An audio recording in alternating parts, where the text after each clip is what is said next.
ನಾನೇನು ಹೇಳ್ತೀನಪ್ಪ ಅಂದರೆ ಬಿಜಾಪುರ ಜಿಲ್ಲೆಯಲ್ಲಿ ನಮ್ಮ ಸಮಾಜ ನಾಯಕರಲ್ಲಿ ಮೊದಲಿಂದ ರಾಜಕೀಯ ಭಿನ್ನಾಭಿಪ್ರಾಯ ಇದೆ. ನಾನು ರಾಜಕೀಯ ಭಿನ್ನಾಭಿಪ್ರಾಯ ಏನೇ ಇದ್ದರೂ ನೀವು ಚುನಾವಣೆ ಬಂದಾಗ ನಿಮ್ಮ ಪಕ್ಷದ ವಿಚಾರ ಬಂದಾಗ ನೀವು ಮಾಡಿರಿ. ಸಮುದಾಯದವರು ರೈತರ ಪರವಾಗಿ ಯಾರೇ ಕೆಲಸ ಮಾಡಲಿ, ಯಾರೇ ಪ್ರಾಮಾಣಿಕವಾಗಿ ರೈತರ ಪರವಾಗಿ ಕೆಲಸ ಮಾಡೋ ಸಂದರ್ಭದಲ್ಲಿ ಅಕಸ್ಮಾತ್ ಅಡೆತಡೆ ಆದಂಥ ಸಂದರ್ಭದಲ್ಲಿ ಸ್ವತಃ ಕರ್ನಾಟಕದ ಉಚ್ಚ ನ್ಯಾಯಾಲಯವೇ ಅವ್ರ ಪರವಾಗಿ ತೀರ್ಪು ಕೊಟ್ಟಂಥ ಸಂದರ್ಭದಲ್ಲಿ ಅದನ್ನು ಹತ್ತಿಕ್ಕೋ ಪ್ರಯತ್ನ ಯಾರೂ ಮಾಡಬಾರ್ದಂತ. ಇದನ್ನೊಳಗೆ ನಾನು ರಾಜಕಾರಣಿಗಳಿಗೆ, ಜನಪ್ರತಿನಿಧಿಗಳಿಗೆ ಅದ್ರ ಹಿಂದ್ಗಡೆ ಯಾರು ಕೈವಾಡೈತೆ ಅಂತ ಎಲ್ಲರಿಗೂ ಗೊತ್ತಿದೆ ಪೂರ್ತಿ. ಯಾಕೆ ಹಿಂಗೆ ಮಾಡೋಕತ್ತಾರಂತ. ಏನು ಬಸವನಗೌಡರು ಅಧಿವೇಶನದಲ್ಲಿ ನೇರವಾಗಿ ಮಾತಾಡಲಿಕ್ಕೆ ಶುರು ಮಾಡಿದರು. ಉತ್ತರ ಕನ್ನಡ ಪರವಾಗಿ ನಮ್ಮ ರೈತರ ಪರವಾಗಿ ಮಾತಾಡೋಕ್ಕೆ ಶುರು ಮಾಡಿದರು. ಮತ್ತು ಕಲ್ಯಾಣ ಕರ್ನಾಟಕದಲ್ಲಿ ಅವರ ರಾಜಕೀಯ ಪ್ರಭಾವ ಏನು ವಿಸ್ತರಣೆ ಆಗ್ತಾಯಿತ್ತು, ಆ ಒಂದು ಕಲ್ಯಾಣ ಕರ್ನಾಟಕದಲ್ಲಿ ಬಸವನಗೌಡರು ಆ ಒಂದು ಶಕ್ತಿಯನ್ನು ಕುಗ್ಗಿಸ್ಬೇಕನ್ನೋ ಕಾರಣಕ್ಕೆ ಈ ರೀತಿಯಾಗಿರ್ತಕ್ಕಂಥ ಅವರ ಚಿಂಚೋಳಿನ ಒಂದು ಹಿಂದುಳಿದ ಪ್ರದೇಶ ಮಾಡಿರ್ತಕ್ಕಂಥ ಸಕ್ಕರೆ ಕಾರ್ಖಾನೆಯನ್ನು ಹತ್ತಿಕ್ಕಬೇಕನ್ನುವಂಥ ಒಂದು ಷಡ್ಯಂತ್ರ ನಡೀತಾ ಇದೆ.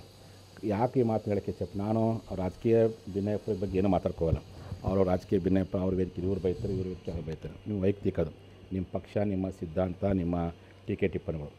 ನಾನು ಪೊಲ್ಯೂಷನ್ ಕಂಟ್ರೋಲ್ ಬೋರ್ಡ್ನ MS ಅವ್ರಿಗೆ ಮೆಂಬರ್ ಆಫ್ ಸೆಕ್ರೆಟರಿಗೆ ಏನು ಹೇಳಕ್ಕೆ ಇಚ್ಛೆಪಡ್ತೀನಿ, ನೀವೇ ಒಪ್ಕೊಂಡಿದ್ದೀರಿ ಹೈಕೋರ್ಟ್ ತೀರ್ಪು ಪ್ರಕಾರ ನಾವು ಕೊಡಬೇಕು ಅಂತೇಳಿ.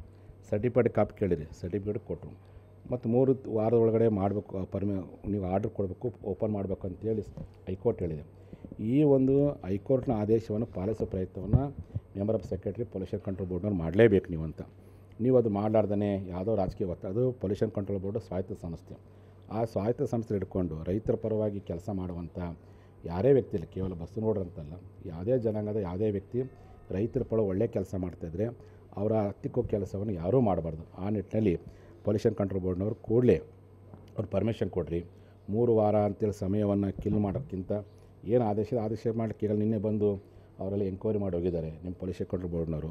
ಇಷ್ಟೆಲ್ಲ ಸತ್ಯ ಇರುವಂಥ ಸಂದರ್ಭದಲ್ಲಿ ಈ ರೀತಿಯಾಗಿ ಪ್ರಾಮಾಣಿಕವಾಗಿ ಒಂದು ಸಕ್ಕರೆ ಕಾರ್ಖಾನೆಯನ್ನು ಮಾಡುವಂಥ ಬಸವನಗೌಡರು ಎನ್ನುವಂಥ ವ್ಯಕ್ತಿ ಅಂತ ಯಾವುದೇ ವ್ಯಕ್ತಿಯಾಗಲಿ ಅಂಥವ್ರ ವ್ಯಕ್ತಿತ್ವವನ್ನು ಹತ್ತಿಕ್ಕುವಂಥ, ತೇಜೋವಧೆ ಮಾಡುವಂಥ, ಅವರನ್ನು ಆರ್ಥಿಕ ಕುಗ್ಗಿಸೋ ಪ್ರಯತ್ನ ಯಾರೂ ಮಾಡಬಾರ್ದು.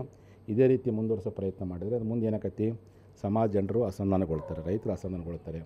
ಆ ಕಾರಣಕ್ಕೋಸ್ಕರವೇ ನಾನು ಪೊಲ್ಯೂಷನ್ ಕಂಟ್ರೋಲ್ ಬೋರ್ಡ್ನ ಮೆಂಬರ್ ಆಫ್ ಸೆಕ್ರೆಟರಿ ಅವ್ರಿಗೆ ಹೇಳಕ್ಕೆ ಇಚ್ಛೆಪಡ್ತೀನಿ. ಉಚ್ಚ ನ್ಯಾಯಾಲಯದ ಆದೇಶದಂತೆ ನೀವೆಲ್ಲರೂ ಮಾಡಿರಿ. ಮತ್ತು ಸರ್ಕಾರನ ಸಹ ಈ ಬಗ್ಗೆ ಕೂಲಂಕುಷ ಪರಿಶೀಲನೆ ಮಾಡಿ ಪರ್ಮಿಷನ್ ಕೊಡಬೇಕು ಸಕ್ಕರೆ ಕಾರ್ಖಾನೆ ಮಾಡಲಿಕ್ಕೆ. ಕಾರಣ ಬಸವನಗೌಡರು ಯಾವತ್ತೂ ಅನ್ಯಾಯದ ವಿರುದ್ಧ ಹೋರಾಟ ಮಾಡ್ತಾರೆ.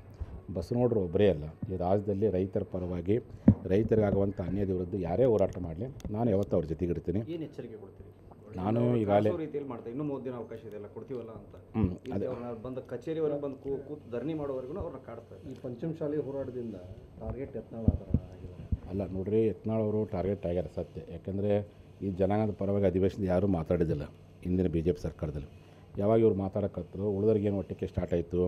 ಈ ಸಮಾಜ ಯಾರಿಗೂ ಗೊತ್ತಿರಲಿಲ್ಲ. ಇವರು ಅಧಿವೇಶನ ಮಾತಾಡೋಕ್ಕೆ ಶುರು ಮಾಡಿದ್ರು, ಇವ್ರು ಗುರುಗಳು ಹೋರಾಟ ಮಾಡಿದರು, ಈ ಸಮಾಜ ಜಾಗೃತಿಗೊಂಡಂತ ಒಂದು ಹೊಟ್ಟೆ ಕಿಚ್ಚು ಎಲ್ಲ ಕಡೆ ಕಾಡ್ತದೆ. ಆ ಹೊಟ್ಟೆ ಕಿಚ್ಚು ಒಂದು ಕಾರಣ ಇರ್ಬೋದು. ಅದಕ್ಕೆ ನಾನು ಹೇಳಕ್ಕೆ ಇಚ್ಛೆಪಡ್ತೀನಿ, ಇದು ರೈತರಿಗೆ ಯಾವುದೇ ಜಾತಿ ಮತ ಪಕ್ಷ ಇಲ್ಲ. ಒಂದು ಹಿಂದುಳಿದ ಪ್ರದೇಶದಲ್ಲಿ ಸಕ್ಕರೆ ಕಾರ್ಖಾನೆ ಮಾಡಿ ಅದು ಹೈಕೋರ್ಟ್ ಪರ್ಮಿಷನ್ ಕೊಟ್ಟಾಗಿಯೂ ಸಹ ಸರ್ಟಿಫಿಕೇಟ್ ಕಾಪಿ ಕೊಟ್ಟಾಗಿಯೂ ಈ ರೀತಿಯಾಗಿ ನೀವು ಅದನ್ನು ಬಲ ಕುಗ್ಗಿಸೋ ಪ್ರಯತ್ನ ಮಾಡುವಂಥದ್ದು ರಾಜಕೀಯ ದುರುದ್ದೇಶ ಅಂತ ಇದು ಕಾಣ್ತಾ ಇದೆ. ಕೂಡಲೇ ಅದು ಸಂಬಂಧಪಟ್ಟಂಥ ಸಚಿವರು ನೀವು ಅದ್ರ ಬಗ್ಗೆ ಗಮನ ಹರಿಸಿ ನ್ಯಾಯ ಕೊಡಬೇಕು. ಇಲ್ಲದೆ ನಿಮ್ಮ ಮೇಲೆ ರೈತರು ಅಸಮಾಧಾನಗೊಳ್ತಾರೆ ಅಂತೇಳಿ ನಾನು ಎಚ್ಚರಿಕೆ ಮಾತಾಡಲಿಕ್ಕೆ ಇಚ್ಛೆಪಡ್ತೀನಿ. और नए न्यूज़ों के लिए देखते रहिए अपना चैनल TV22 न्यूज़। लाइक करें, शेयर करें, सब्सक्राइब करें और बेल आइकन बटन दबाना ना भूलें।